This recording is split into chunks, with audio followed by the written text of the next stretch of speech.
Hello students and welcome to the YouTube channel of Lalbagh Girls. This is Ekta ma'am and today I am taking up a lecture for class 10th students and my subject for them is commerce. Students, this is a new topic and a new chapter for you all. So let us start our video now and discuss the chapter ahead. Please watch this video till the end and do not forget to like and share the video and subscribe the YouTube channel of Lalbagh Girls. So students, today in this lecture we are going to discuss about the chapter of expenditure and savings. So let us first know about expenditure. So it is the spending of some portion of income to fulfill the needs and gain satisfaction.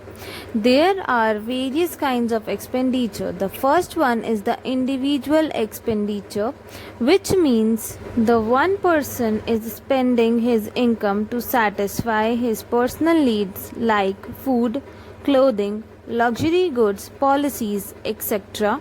The second type is social expenditure, which means that expenditure which is incurred for the benefit of the society.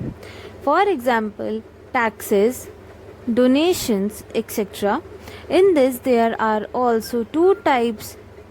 One is obligatory expenditure, which also means compulsory expenditure like payment of taxes, and the second is optional expenditure like donations or any charitable purposes, etc.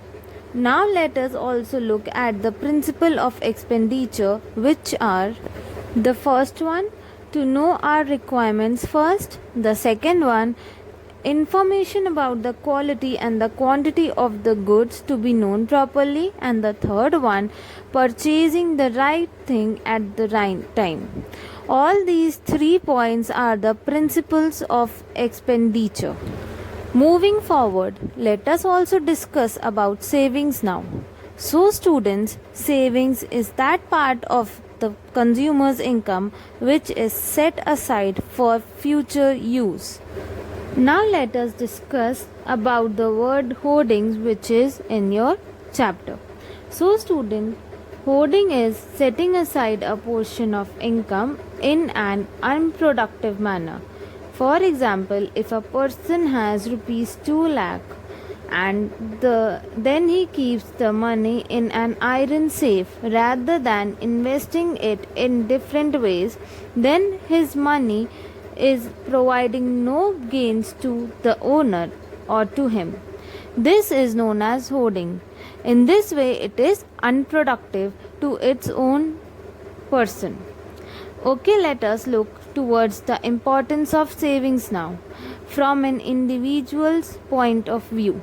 So, saving satisfies an individual future wants. Secondly, it is helpful in their old age. Next, helpful in meeting an emergency regarding money in future. Next, helps in achieving social status in the society.